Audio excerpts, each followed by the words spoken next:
2029 সালের 13ই এপ্রিল হতে পারে পৃথিবীর শেষ দিন। যদি নাও হয় 2036 পৃথিবীর শেষ বছর হতে পারে। পৃথিবী ধ্বংস হতে চলেছে। অবাক লাগছে না? কিন্তু কথাটা আমি বলছি না, আমাদের নিউজ চ্যানেল বলছে। চলুন কি বলছে একটু শুনি। শেষ দিন ভাবছেন, এ নিয়ে তো অনেক কথা অনেকেই বলেছে।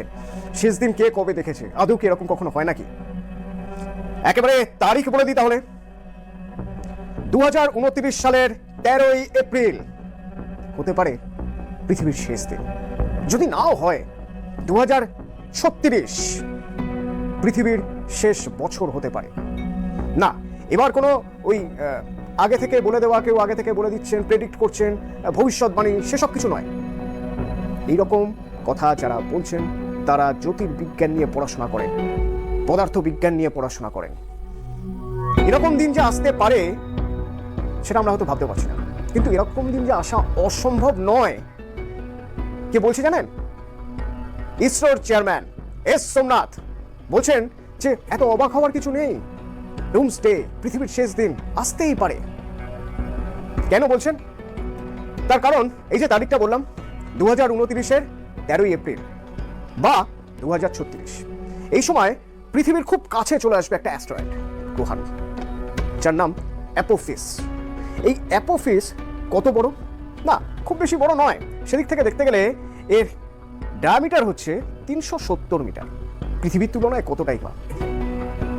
কিন্তু একটা ইতিহাস খুঁড়ে তথ্য দিয়ে দিই আপনাদের।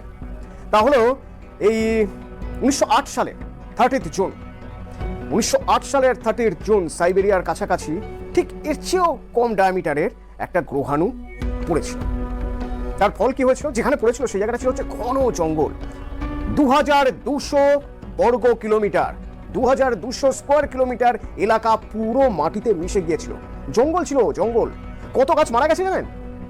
8 কোটি গাছ এক ধাক্কায়, এক নিমেষে মাটিতে মিশে গিয়েছিল। তো এবার ভেবে দেখুন কি হতে পারে, পৃথিবীর কোন কোনায় কতটা প্রভাব পড়তে পারে। বলা হয় নাকি ডাইনোসরাসের অবলুপ্তি ঘটেছিল এরকমই কোনো উল্কাপাতের জন্য বা এরকমই কোনো গ্রহাণু বা অ্যাস্টেরয়েডের ধাক্কার জন্য। তো সেরকম একটা সময় যে আসবে না, কেই বা বলতে পারে। আবার সেই ইসরোর চেয়ারপারসন এস সোমনাথের কথা ধরেই যদি আমরা বলি, তো এস সোমনাথ কি বলছেন? এস সোমনাথ বলছেন যে তিনি দেখেছেন স্যাটেলাইট চিত্রের মাধ্যমে তিনি দেখেছেন যে জুপিটারে যখন গ্রহাণু আঘাত করেছিল তখন কি হয়েছিল। তার সামান্যতম কিছু যদি হয় তাহলে পৃথিবীর সব শেষ মানে সভ্যতা, মানব সভ্যতা, প্রাণ সব শেষ হয়ে যেতে পারে। হতে পারে হয়তো আংশিক শেষ হচ্ছে। এবার তিনি প্রশ্ন করছেন যে আমরা কেন বলছি যে এরকম হতে পারে না। আচ্ছা, একটা মানুষের জীবন কত দিনের? 70 থেকে 80 বছরের। সেই 70 থেকে 80 বছরের মধ্যে আমরা কতটুকু কি বা দেখেছি? আজ থেকে কয়েক হাজার বছর আগে কি হয়েছে আমরা সেটা অনুমান করছি। আদৌ হয়েছে কি হয়নি আমরা তো জানি না। হতেও তো পারে, যেমন হয়নি এটাও ভেবে নিচ্ছি আমরা, আবার হয়েছে এটাও ভাবা জরুরি। এটা ভাবার কোনো কারণ নেই যে এরকম ঘটনা ঘটবে না।